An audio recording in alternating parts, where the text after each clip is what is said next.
একটা ভাঙা গেট ঠেলে সে ভেতরে ঢুকলো।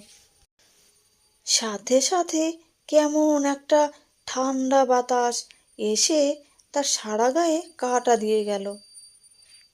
হ্যালো, শুনতে পাচ্ছ? তোমার সেই চেনা কণ্ঠ। আমি অসীমা, আর তুমি শুনছো স্বপ্নটা সত্যি। এখানে স্বপ্ন সত্যি হয়, আমি শুধু গল্প শোনাই। তুমি কেমন আছো? আশা করি তুমিও তোমার পরিবারের সবাই ভালো আছো। আমিও ভালো আছি। আজ তোমাদের এমন একটা গল্প শোনাতে চাই যা শুনলে তোমাদের মনে হবে যেন চোখের সামনে সব ঘটছে। এই গল্পটা সত্যি খুব ভয়ের। তোমরা সবাই তৈরি তো? তাহলে শোনো 57 নম্বর এপিসোডে আজকের গল্প, অরুণিমার অভিশাপ। হ্যাঁ, ঠিকই শুনেছ, আজকের গল্প অরুণিমার অভিশাপ। শোনো তাহলে, এই ঘটনাটা অরুণিমা নামের একটা দুঃখী মেয়ের জীবনে ঘটেছিল।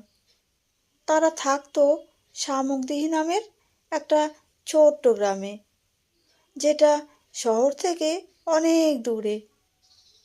গ্রামটা কেমন যেন চুপচাপ। দিনের বেলায় লোকজন থাকলেও রাত হলেই চারিদিক একবারে থমথমে হয়ে যেত। অরুণিমার সংসারে ছিল শুধু তার খুব অসুস্থ মা আর একটা ছোট ভাই। মা তো সারাদিন বিছানায় শুয়ে থাকতেন। মায়ের চিকিৎসা করাতে গিয়ে অরুণিমার সব টাকা শেষ। গ্রামের সবাই তাদের ভালোবাসতো বটে, কিন্তু অভাব মেটানোর মতো কেউ ছিল না। একদিন অরুণিমা শুনল গ্রামের বাইরে জঙ্গলের ভেতরের সেই পুরনো জমিদার বাড়িতে নাকি গুপ্তধন আছে। সে ছোটবেলা থেকেই শুনে এসেছে যে ওই বাড়িতে যায় সে আর ফিরে আসে না। সবাই বলে ওটা নাকি অভিশাপ দেওয়া বাড়ি। কিন্তু কি করবে বলো? মায়ের কষ্টের কথা আর ছোট ভাইটার মুখের দিকে তাকিয়ে অরুণিমা সেই ভয়টা ভুলে যেতে চাইল। তার মনে হলো এটাই হয়তো তাদের শেষ সুযোগ। এক ঘোর অমাবস্যার রাতে, যখন চারপাশে গাঢ় অন্ধকার, অরুণিমা একাই চলল সেই বাড়ির দিকে। জঙ্গল তখন আরও ভয় দেখাচ্ছে।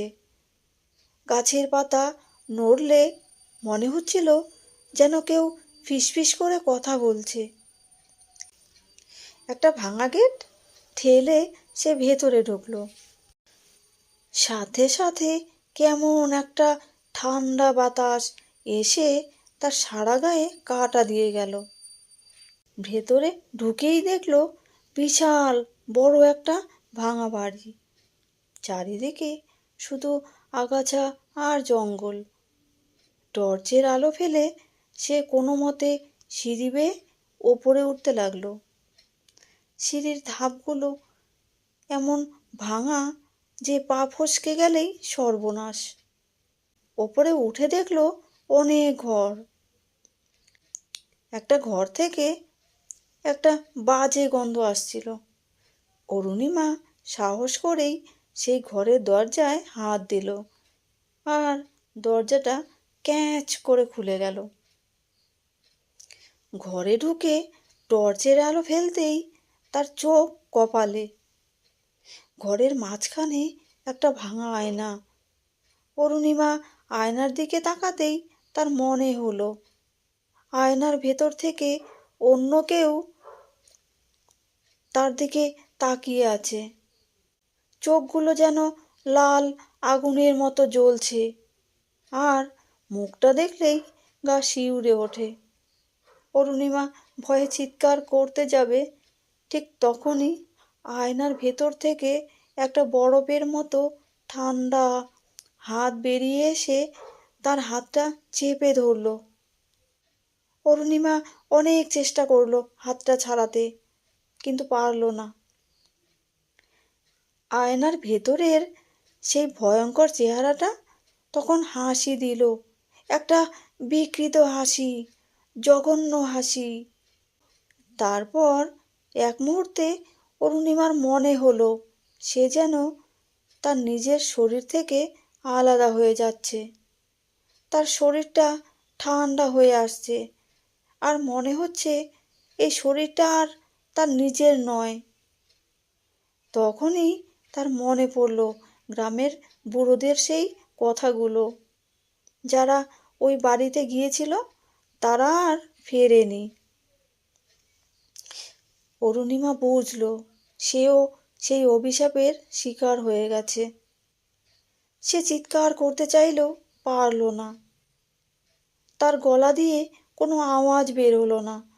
সে নিজের চোখের সামনে দেখল তার শরীরটা একটু একটু করে আয়নার ভেতরে মিশিয়ে যাচ্ছে, আর আয়নার ভেতরের সেই ভয়ঙ্কর মুখটা ধীরে ধীরে অরুণিমার চেহারা নিয়ে বাইরে বেরিয়ে এলো। অরুণিমার শরীরটা নিয়ে সেই আত্মাটা দরজা দিয়ে বেরিয়ে গেল। গ্রামের দিকে হাঁটতে হাঁটতে তার মনে হলো সে যেন নতুন জীবন পেয়েছে, কিন্তু এই জীবনটা অরুণিমার ছিল না। আজও শামুকদিহি গ্রামের মানুষ রাতের বেলায় ওই জমিদার বাড়ির দিক দিয়ে হাঁটতে ভয় পায়, আর মাঝে মাঝে নাকি রাতের অন্ধকারে গ্রামের রাস্তায় অরুণিমার মতো দেখতে কাউকে হেঁটে যেতে দেখা যায়, যার চোখ দুটো নাকি লালচে আলোয় জ্বলে।